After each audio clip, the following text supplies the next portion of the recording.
You flip two coins 100 times. Mathematically, you know exactly what should happen. But when you look down at your tally, the numbers are completely off. Are the coins rigged? Or is this just the messy, chaotic reality of chance? How do you actually prove it? Let's say you get 20 double heads, 57 mixed heads and tails, and 23 double tails. Your brain screams that something is wrong. But hold on to that thought, because we're going to solve this exact mystery together. By the end of this lecture, you'll understand a really powerful concept called the goodness of fit test. You'll know the exact formula behind it, and you'll see exactly how to prove whether real-world data actually matches your theoretical blueprint using real examples. Okay, so what is it? At its core, the goodness of fit test is simply checking if the observed reality of our data aligns with the expected theory. Think of it like comparing a newly built house to its architectural blueprint. We're just asking, hey, does this data fit the mold we expected, or is it fundamentally different? Now, I know formulas can look intimidating, but instead of panicking at the sight of a complex Greek letter, let's break the chi-square calculation down into three super simple steps. Step 1, find the difference between your observed data, what actually happened, and your expected data. Step 2, square that result. Step 3, divided by the expected value. You just do this for every category, add them up, and boom, you're done. Before we actually calculate anything, though, let's test your memory on an absolutely crucial rule. Every statistical test needs degrees of freedom to find the p-value, right? So, if we have a scenario looking at absences across a 5-day work week, what is our DF? Make a quick guess in your head. If you guessed 4, you absolutely nailed it. It is always the number of categories minus 1. So 5 workdays minus 1 gives us 4 degrees of freedom. This is incredibly important because it dictates the exact shape of our chi-square curve. And this brings up a really cool visual secret about the goodness of fit test. It is almost always right-tailed. Now you may ask, why does this happen?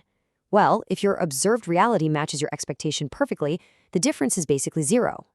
But massive differences between what we observe and expect, that's going to shoot our test statistic way out to the right side of the curve.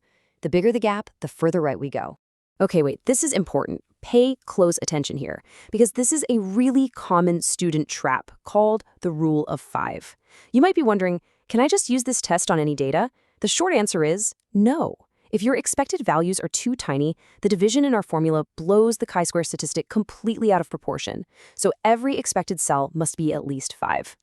Let's look at a real textbook example to see this in action. Say a faculty expects 100 students to miss class in this specific pattern. Notice how the 12+ category at the very bottom only expects 2 students. That breaks our rule of 5. We literally cannot run a goodness of fit test on this table exactly as it is. But don't worry, the solution is surprisingly simple. Just combine that tiny category with the one right above it. By merging the 9 to 11 and the 12+ groups, we create a brand new 9+ category. This boosts our expected value up to 8, which totally satisfies the rule of 5 and makes our math perfectly valid. Crisis averted.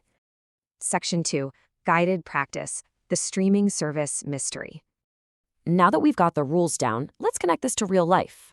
We're comparing the expected national distribution of streaming services against the observed reality of 600 families out in the western United States.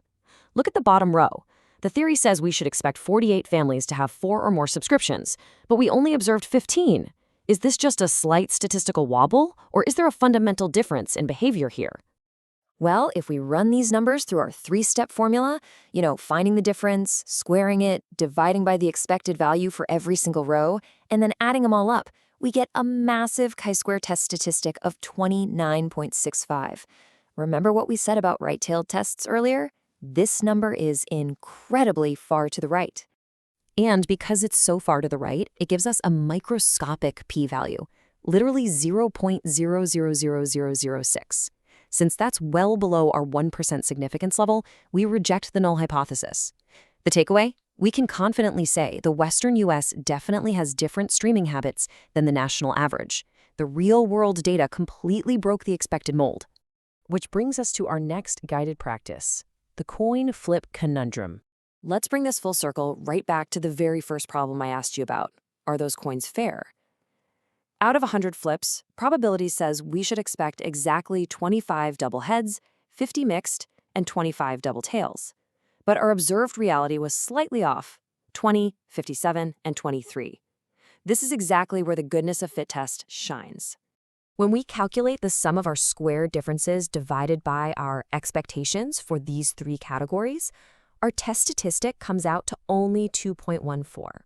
Now, compared to our streaming example, this is a very small number, which means it doesn't push very far into that right tail at all.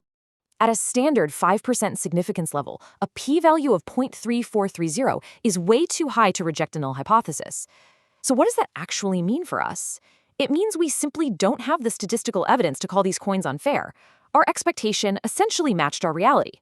Sometimes random chance just looks a little messy, and this test proves mathematically that we shouldn't panic over slight deviations. Before we finish up, let's quickly summarize the key takeaways. You always want to identify your expected versus observed data first, then strictly enforce that rule of 5. Calculate your test statistic using our simple 3-step formula, use categories -1 for your degrees of freedom, and ultimately make your decision. Stick to these steps, and you can perfectly check any theoretical blueprint against real-world data.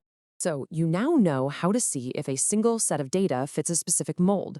But what happens when you need to know if two completely separate variables are interacting with each other? Like, say, does a person's gender actually influence what they choose to study in college? Well, that's exactly what we're going to uncover